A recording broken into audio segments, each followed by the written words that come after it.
नवनिर्वाचित उपराष्ट्रपती एम व्यंकय्या नायडू यांनी घेतली पद आणि गोपनीयतेची शपथ। राज्य विधिमंडळाच्या पावसाळी अधिवेशनाचा आज शेवटचा दिवस।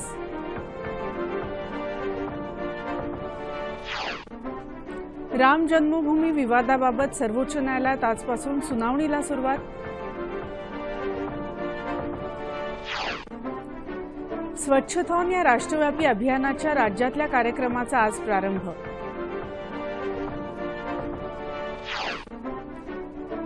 लंडन इथं सुरू असलेल्या जागतिक अॅथलेटिक्स अजिंक्यपद स्पर्धेत देवेंदर सिंग यांना गाठली भालाफेक स्पर्धेची अंतिम फेरी। आणि राज्यात केवळ 61 तालुक्यांमध्ये वर्षभराच्या सरासरी किंवा त्यापेक्षा जास्त पाऊस। पश्चिम विदर्भ आणि मराठवाड्यातल्या काही भागात गंभीर स्थिती। नमस्कार, 11:30च्या बातमीपत्रात मी प्रज्ञा जांभेकर आपलं स्वागत करते। आता पाहूयात बातम्या विस्तारानं। देशाचे 13वे उपराष्ट्रपती म्हणून एम व्यंकय्या नायडू यांनी आज शपथ घेतली। राष्ट्रपती भवनात झालेल्या विशेष कार्यक्रमात राष्ट्रपती रामनाथ कोविंद यांनी नायडू यांना पद आणि गोपनीयतेची शपथ दिली। त्याआधी आज सकाळी नायडू यांनी राजघाट या महात्मा गांधी यांच्या स्मृतीस्थळावर पुष्पांजली वाहून अभिवादन केलं। एम व्यंकय्या नायडू यांनी महाविद्यालयीन जीवनात अखिल भारतीय विद्यार्थी परिषद आणि राष्ट्रीय स्वयंसेवक संघात कामाला सुरुवात केली। जय आंध्र चळवळ आणि जयप्रकाश नारायण यांच्या छात्र संघर्ष समितीत नायडू यांनी दिलेल्या योगदानानंतर ते प्रकाशझोतात आले। 2002 ते 2004 या काळात त्यांनी भाजपाचं राष्ट्रीय अध्यक्षपद भूषवलं। अटल बिहारी वाजपेयी सरकारमध्ये ते ग्रामीण विकास मंत्री होते। सध्याच्या केंद्र सरकारमध्ये त्यांनी शहरी विकास मंत्री तसंच माहिती आणि प्रसारण मंत्री म्हणून काम पाहिलं। दरम्यान नायडू यांनी आज राज्यसभेच्या अध्यक्षपदाचा कार्यभार स्वीकारला आणि राज्यसभेच्या कामकाजात ते सहभागी झाले आहेत। पंतप्रधान नरेंद्र मोदी यांनी नायडू यांच्या अभिनंदनाचा ठराव सभागृहात मांडला। काँग्रेसचे ज्येष्ठ नेते गुलाम नबी आझाद यांनीही नायडू यांचं अभिनंदन केलं। राज्यसभेत काल बँकिंग नियामक सुधारणा विधेयक 2017 मंजूर झालं। बँकिंग क्षेत्रात सध्या बुडीत कर्जाची गंभीर समस्या भेडसावत आहे असं केंद्रीय वित्तमंत्री अरुण जेटली यांनी सांगितलं। जाणून बुजून कर्ज न चुकवणाऱ्यांवर कडक कायदेशीर कारवाई सुरू आहे असं ते म्हणाले।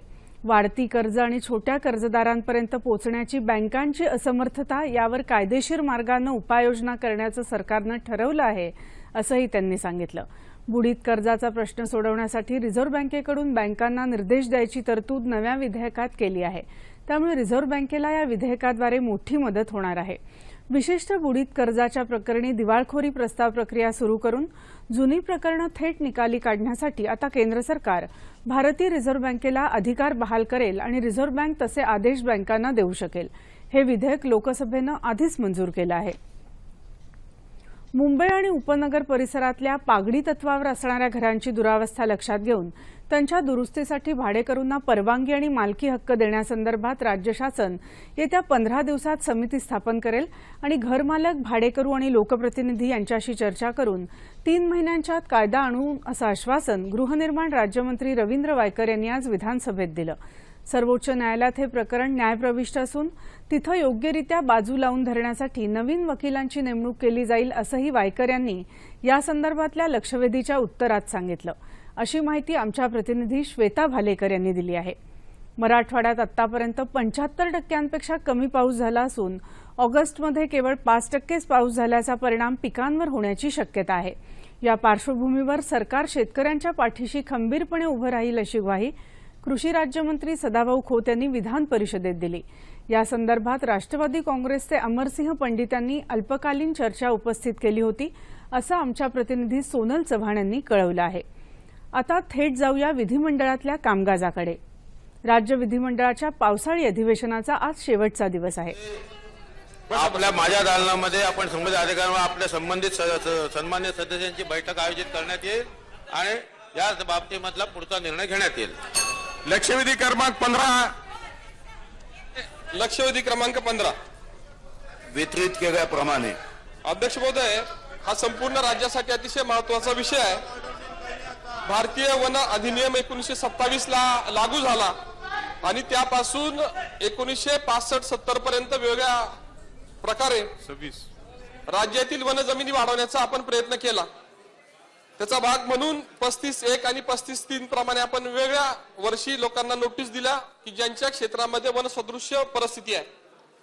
आपण अचानकपणे राज्यानं महाराष्ट्र खासगी वने संपादन अधिनियम 1975 ला लागू केला आणि त्याच्याप्रमाणे जो काही 2005 मध्ये Bombay environmental action group versus state of Maharashtra याच्यामध्ये निकाल लागला त्याप्रमाणे आपण प्रश्नाचाच भाग आहे.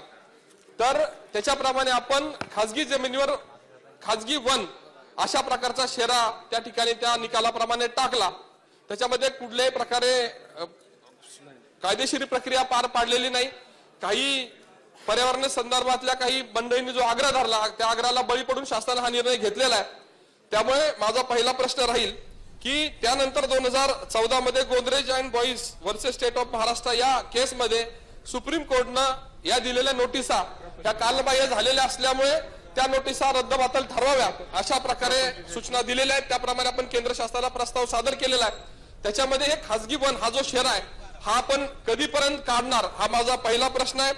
दुसरा माझा प्रश्न असा आहे की जो आपण विदर्भामधून आहात, विदर्भाला जो झुडपी जंगलांना जो नियम लावला तोच या ठिकाणच्या फॉरेस्टच्या संदर्भातला नियम आपण पश्चिम महाराष्ट्रात लागू करणार का? आणि तिसरा माझा प्रश्न आहे की 1905 साली वनजमीन ह्या महसूल खात्याकडे व्यवस्थापनासाठी दिल्या आणि 1980 पर्यंत त्या वेगवेगळ्या प्रकारे जिल्हाधिकाऱ्यांनी वाटप केल्या. त्याचं कारण असं होतं की या सगळ्या जमिनी गवता होत्या त्या ठिकाणी फॉरेस्ट.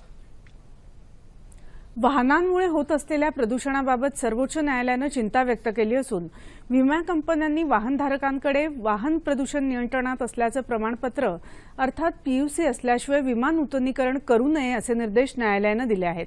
न्यायमूर्ती मदन लोकूर आणि न्यायमूर्ती दीपक गुप्ता यांच्या खंडपीठानं हा निर्णय दिला. राजधानी दिल्ली आणि परिसरात पेट्रोल पंपावर पीयूसी केंद्र नाही त्याची दखल घेत न्यायालयानं सर्व पेट्रोल पंपांवर 4 आठवड्यांच्या आत पीयूसी केंद्र सुरू करण्याचे आदेश महामार्ग आणि रस्ते वाहतूक मंत्रालयाला दिले आहेत. देशभरातल्या वाहनांनी प्रदूषणविषयक योजनांची पूर्तता केली आहे अथवा नाही याची माहिती गोळा करण्यास न्यायालयानं सांगितलं आहे. अयोध्या इथल्या श्रीराम जन्मभूमी प्रकरणाची सुनावणी आजपासून सर्वोच्च न्यायालयात 3 न्यायमूर्तींच्या पीठासमोर सुरू होत आहे. हा प्रश्न धर्म आणि आस्थेचा असल्यामुळे न्यायालयाबाहेर सामंजस्यानं सोडवावा असं न्यायालयानं सांगितलं होतं. मात्र कोणताही तोडगा निघू न शकल्यानं आता या प्रकरणाची सुनावणी सुरू होणार आहे. कोचीन शिपयार्ड लिमिटेडचे समभाग आज मुंबई भाग भांडवल बाजारामध्ये सूचीबद्ध करण्यात आले. केंद्रीय वाहतूक आणि जहाज मंत्री नितीन गडकरी यांच्या हस्ते आज सकाळी मुंबई स्टॉक एक्सचेंजमध्ये घंटानाद करण्यात आला. पंतप्रधान नरेंद्र मोदी यांच्या नेतृत्वाखाली सरकार विकास कामं करत आहे. त्याचबरोबर कामांमध्ये पारदर्शकता असल्यामुळे सरकारला 5,000 कोटींचा नफा झाला आहे असं यावेळी गडकरी म्हणाले.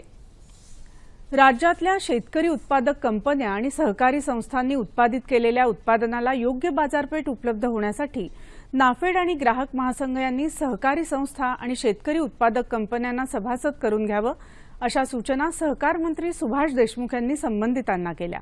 महाराष्ट्र सहकारी विपणन महासंघ आणि महाराष्ट्र राज्य सहकारी पणन महासंघ यांची आढावा बैठक काल मंत्रालयात झाली. त्यावेळी देशमुख यांनी या सूचना दिल्या. राज्यात अनेक सहकारी संस्था चांगली उत्पादनं तयार करतात, मात्र त्यांना योग्य बाजारपेठेची माहिती नसल्यामुळे त्यांच्या उत्पादनावर परिणाम होतो. त्यासाठी या संस्थांना सभासद करून घेऊन त्यांना बाजारपेठेचं प्रशिक्षण द्यावं असं देशमुख यावेळी म्हणाले. पालघर जिल्ह्यातल्या डहाणू तालुक्यातल्या गोवणे इथल्या जिल्हा परिषदेच्या प्राथमिक शाळेनं इंटरनेट वापराचा नवा आदर्श ठेवला आहे. शिक्षक विजय पावबाके यांनी इंटरनेटच्या माध्यमातून शाळेसाठी तब्बल 8 लाखाहून अधिक रकमेचा वस्तुरूपी निधी संकलित केला. यात संगणक, प्रोजेक्टर, जलशुद्धीकरण यंत्र, पुस्तकं, खेळणी, पादत्राणं अशा विविध वस्तूंचा समावेश आहे.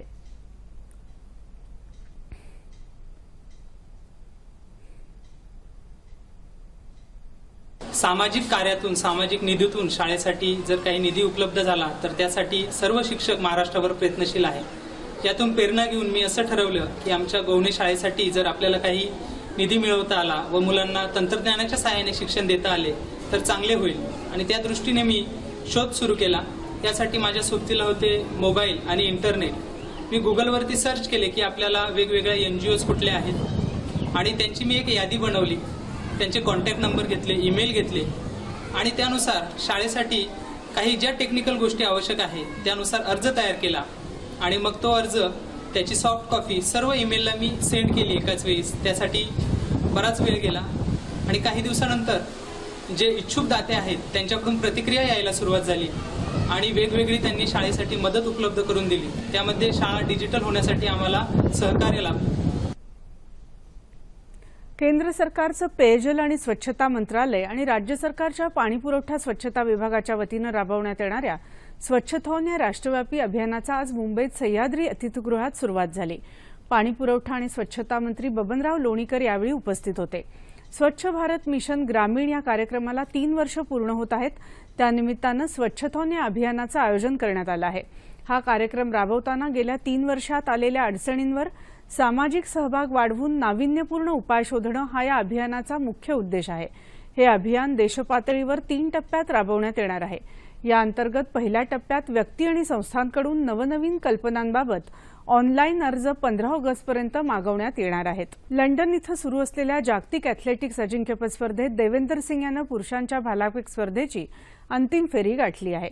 3 प्रयत्नात 84.22 मीटर भालाफेक करून देवेंदर सिंग अंतिम फेरीत पोहोचले.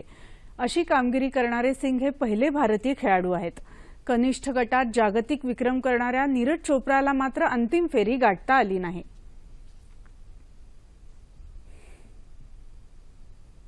जवळपास अर्धा महाराष्ट्र यावर्षी दुष्काळाच्या छायेत असून राज्यातल्या सुमारे 380 तालुक्यांपैकी 254 तालुक्यात सरासरीच्या तुलनेत कमी पाऊस झाला आहे, असं राज्य सरकारनं काल स्पष्ट केलं. 8 ऑगस्टपर्यंत केवळ 61 तालुक्यांमध्ये सरासरी किंवा त्यापेक्षा जास्त पाऊस झाला आहे. 51 तालुक्यांमध्ये सरासरीच्या 25 ते 50% पाऊस झाला असल्याची आकडेवारी कृषी विभागानं जाहीर केली आहे.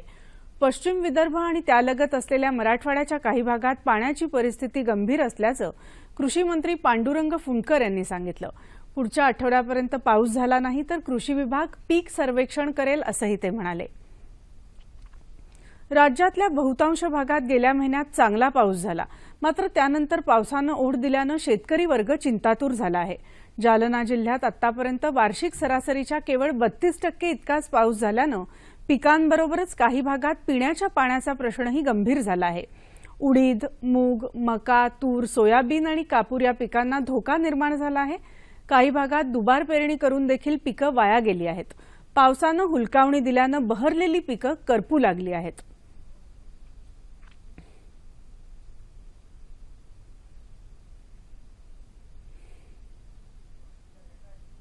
हवामान. येत्या 36 तासात कोकणात बहुतांश ठिकाणी तर मराठवाडा आणि विदर्भात तुरळक ठिकाणी पाऊस पडण्याचा अंदाज हवामानशास्त्र विभागानं वर्तवला आहे. ठळक बातम्या पुन्हा एकदा. नवनिर्वाचित उपराष्ट्रपती एम व्यंकय्या नायडू यांनी घेतली पद आणि गोपनीयतेची शपथ.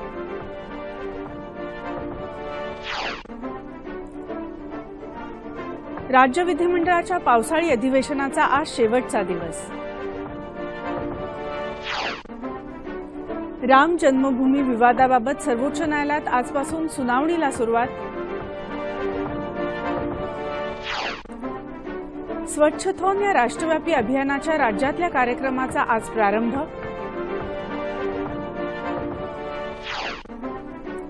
लंडन इथं सुरू असलेल्या जागतिक अॅथलेटिक्स अजिंक्यपद स्पर्धेत देवेंदर सिंग यानं गाठली भालाफेक स्पर्धेची अंतिम फेरी. आणि राज्यात केवळ 61 तालुक्यांमध्ये वर्षभराच्या सरासरी किंवा त्यापेक्षा जास्त पाऊस. पश्चिम विदर्भ आणि मराठवाड्यातल्या काही भागात गंभीर स्थिती. याबरोबरच हे बातमीपत्र संपलं. पुन्हा भेटूया दुपारी 2:30 वाजता आपल्या सह्याद्री वाहिनीवर. नमस्कार.